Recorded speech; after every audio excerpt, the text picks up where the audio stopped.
Welcome to today's video everyone. My name is Vlox and I'm excited to share the rogue build I've been using to level in Season 1 with you all. Today we'll be going over everything including gear, skills, Paragon board, and I'll even give you some nice tips and tricks on how to play the build to help speed up your leveling. So without any further ado, let's get into the build.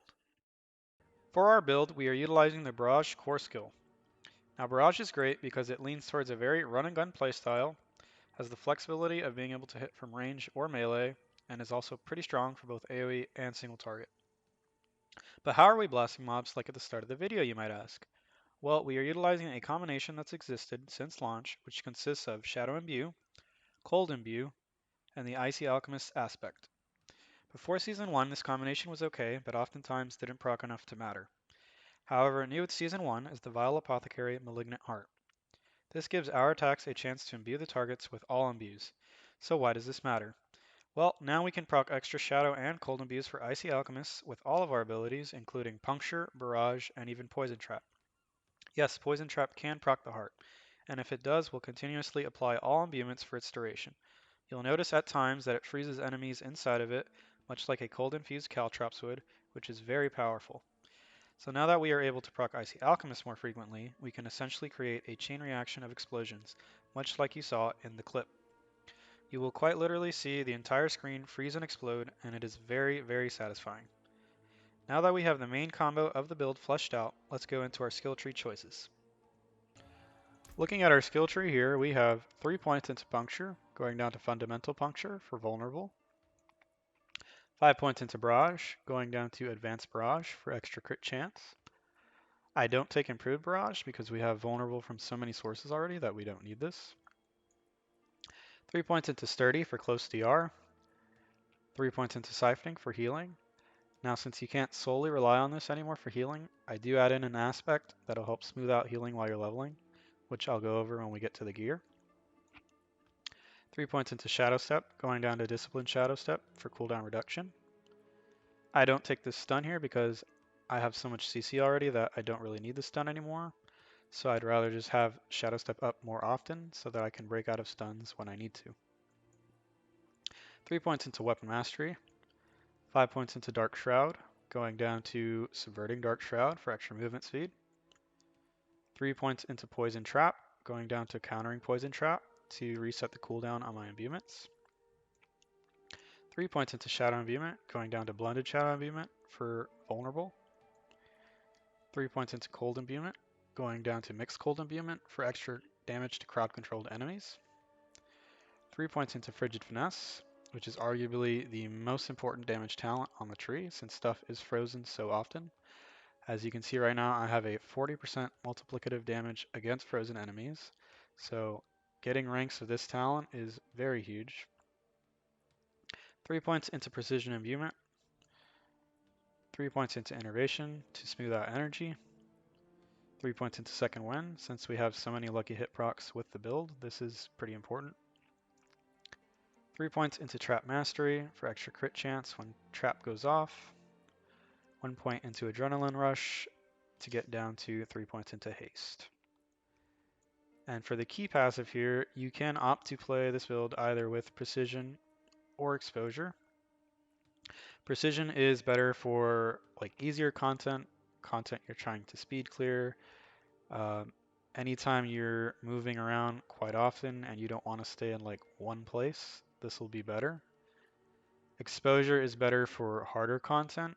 If you're trying to push harder content, if you're ever finding yourself standing in one place often where you need to be around your trap, this will also help reset the cooldown on your imbuements more often. But personally, while you're leveling, I think precision is better, so that's why I've opted to include it in this build. There is a build, I will be making a build guide later on for like pushing harder content, like higher tier nightmare dungeons, and you'll see I do include exposure instead of precision in that build. There is also a variation of the build where you don't play Poison Trap, and you can opt to just take something like either Dash if you want more movement, or Poison Imbuement if you want Poison Imbuement. Personally, I found while leveling that I just like the Poison Trap because it does help to reset the cooldown on my Shadow Imbue and my Cold Imbue, and it can proc Vile Apothecary, which is pretty nuts when it does. So we have it there. I will include a link to the build that doesn't include Poison Trap. If you really just don't like playing with traps, I'll include a link to that build in the description. Alright, let's take a look at our gear now. I am going to disclaim for the purpose of this video that we will be skipping over the stats. My stats are not perfect, so I don't want to go into too much detail on them.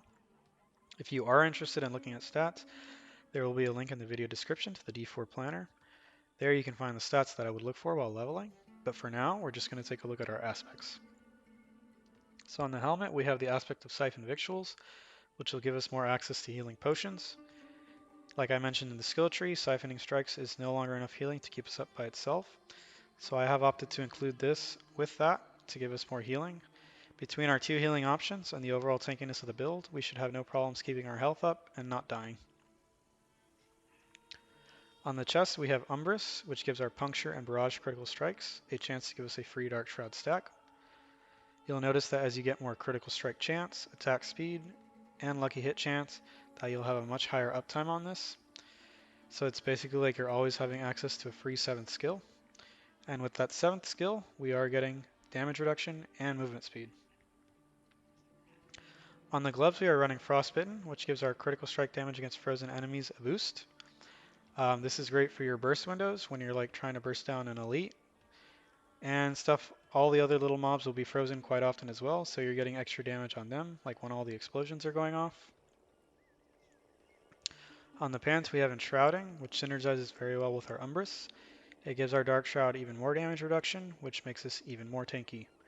It's also a nice little boost because when you enter a dungeon, you will walk in with at least a couple stacks, so it's good to help you get you on your feet at the start of the dungeon. For the boots, we are running Penitent. This gives us more access to chill with the trail that follows us, in addition to more damage. If you don't have access to this, I would just run a Ravagers instead, which gives you Shadow Step a second charge. But when you do find one of these, I would throw it on immediately. On the weapon, we have Accelerating, which gives us more attack speed. This is good to help us build and spend our combo points faster, which helps us deal our damage faster.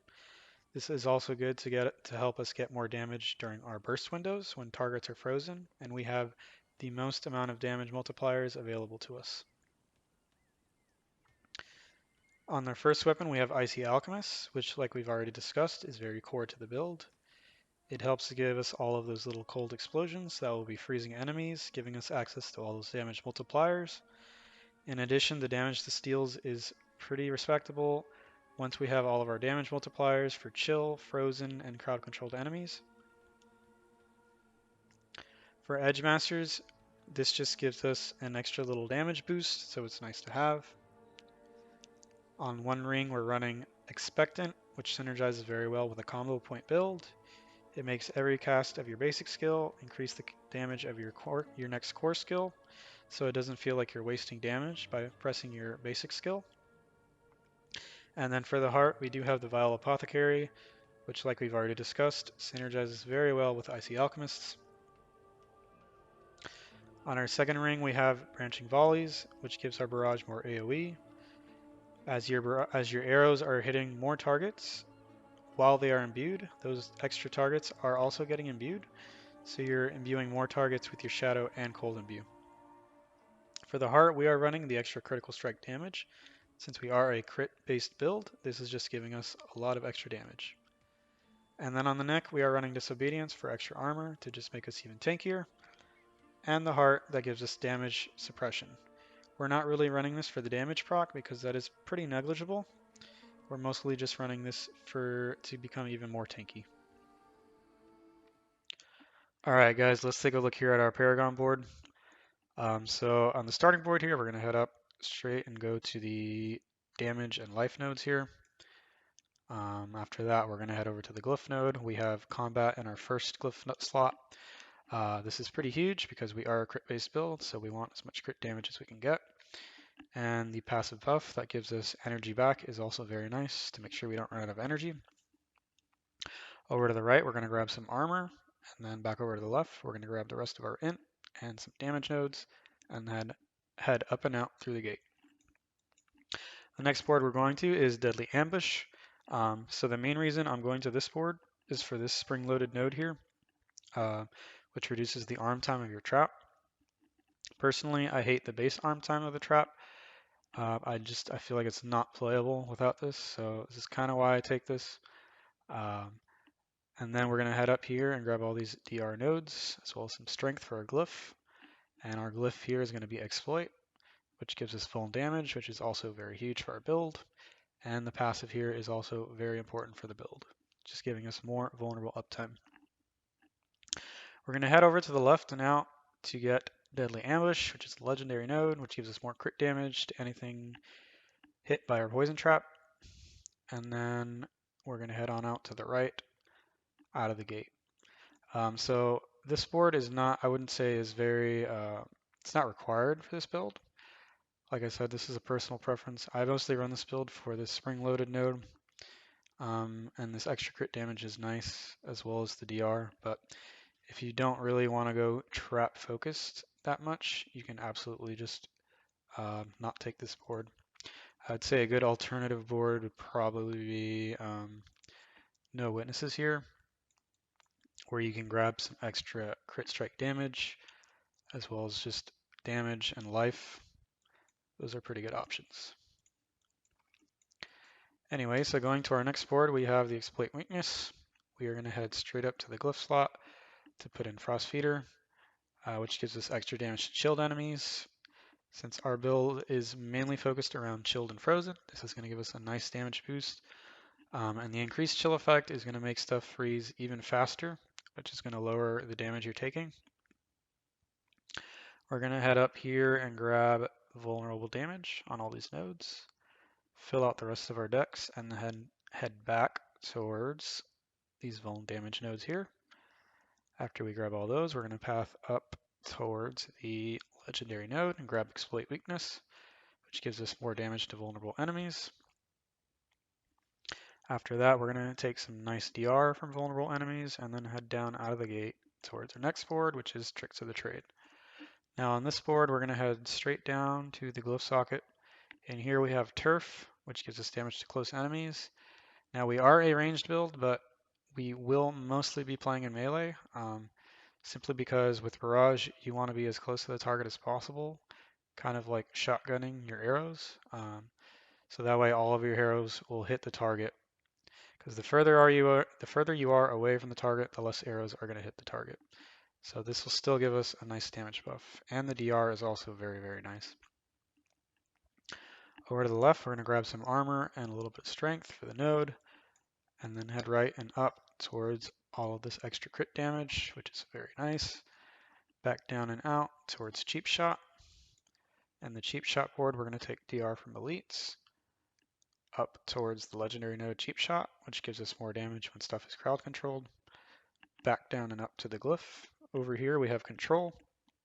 We are a crowd controlled based build, so this is giving us quite a bit of damage. 100% extra damage to crowd controlled enemies, in addition to 20% multiplicative damage to frozen enemies, which is pretty massive. We're going to grab the rest of the int and crowd control damage here, head back down, out through the gate to the next board, which is Eldritch Bounty. On this board, we're going to head right through these imbued skill damage nodes towards our glyph. We are taking Ranger just to buff our marksman skill damage, which is most of our damage pretty much, and some nice extra DR. We're going to head down to the left towards non-physical and imbuement skill CDR, and then just keep pathing straight down towards Eldritch Bounty. Eldritch Bounty is going to give us 20% increased damage for our shadow damage when we use shadow imbuement, and 20% increased damage for our cold damage when we use cold imbuement. And that is a large portion of our damage, so that is also a very nice damage buff. Alright guys, now we get to do some fun stuff here. I'm going to show you some tips and tricks on how to play the build to help you get started. This would be general things like how to open up on like a champion mob, how to open up on an elite mob, how to deal with like a suppressor mob, how to go into a pack. So first off, there's two ways you can engage with a pack. you can either walk up to them, drop a trap, and then hit with your imbues. Or you could drop a trap, like right here, come over and bait the pack to your trap, and then just start hitting them with your imbues. Generally, if there's nothing dangerous in the pack, I will opt to shadow step in and then just drop a trap and start hitting them with my imbues. Or if there is something dangerous or something like I'm trying to separate out of the pack, I'll just come and bait to the trap and then try to nuke it down. So generally your cold imbue is going to be very strong for single target and singling out like a hard enemy that you need to kill. It'll burst them down super fast. So let's say for instance you have like a hard elite that you need to kill and he comes over here. Once he's in here, you'd want to hit cold imbue. Build your combo points, hit cold imbue, build your combo points again, and then hit cold imbue again. And then since your trap does give you a chance to reset cold imbue, if you do get a reset on cold imbue, you definitely want to hit that again if he's not dead, and go back into your burst window. He should be frozen for pretty much almost that entire duration. So by that point, you'd want to have that thing dead. The other option is, like, if you want to, if there's nothing really too dangerous in the pack and you just want to go in and blast, you can, like, for instance, let's say I'm going over to Shadow Step. I would Shadow Step in, drop my poison, and then go with Shadow. And then this should start triggering all of your Icy Alchemist procs. Everything should be frozen, and then it should just start exploding. So that's kind of like how to open up on a pack. Let's see if we can give an example here. So we have some mobs here. I have an elite. I'm going to drop a trap. Hold imbue. And he's dead. Saw that champion mob over there. I think he's just by himself though.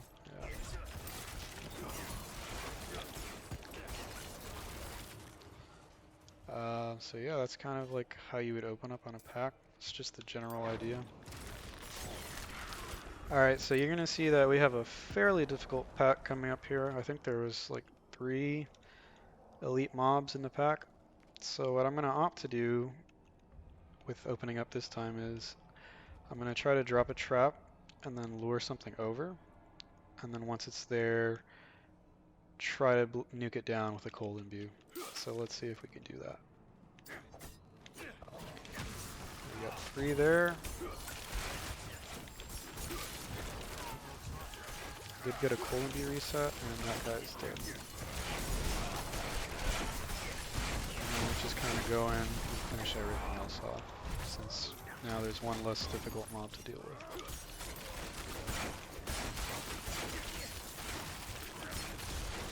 That's generally the idea of how you'd want to deal with a difficult pack like that. So I mean that one, in that case, that guy did teleport over, so it kind of helped me. But generally, you want to try to single out a mob like that and just nuke it down, and the pack will just be so much easier after that. Another important tip I would say is to like always try to don't stop moving. So like you see how I jumped in on that champion mob right there, or like right here. I'll drop a trap, keep moving, and then once they're down, that's when I stop and do my damage. I don't just jump in, drop my trap, stand here, and wait. That's good to help you take less damage, which is just going to keep you alive longer. So another big tip I forgot to mention, guys, if you do like opt to jump in on like an elite, and then you go through your whole combo with like poison trap and cold imbue, and they're not dead or whatever, and they become unstoppable. So you do have 2 options at that point in time. You can either try to run and wait for the unstoppable to wear off so that you can CC again, or if you're feeling safe and like there's nothing really dangerous around you and you're feeling safe, you can just opt to stay in and like throw out a trap and keep hitting them until you can CC them again. So generally, it's just up to you to gauge like in how much danger you are. And if you do feel like you're in danger, I would absolutely just try to run and then disengage and then re-engage once you can CC. That pretty much wraps up our leveling build guide. Thank you guys so much for watching. I really do hope you enjoyed the video and the build. If you did like the video, please consider leaving a like, comment, or subscribing, as it would greatly help me. And if you do have any questions at all about the build, the skill tree, the Paragon, the gear, how to play, do leave a comment and I'd be more than happy to answer. Thank you all again so much for watching. Goodbye.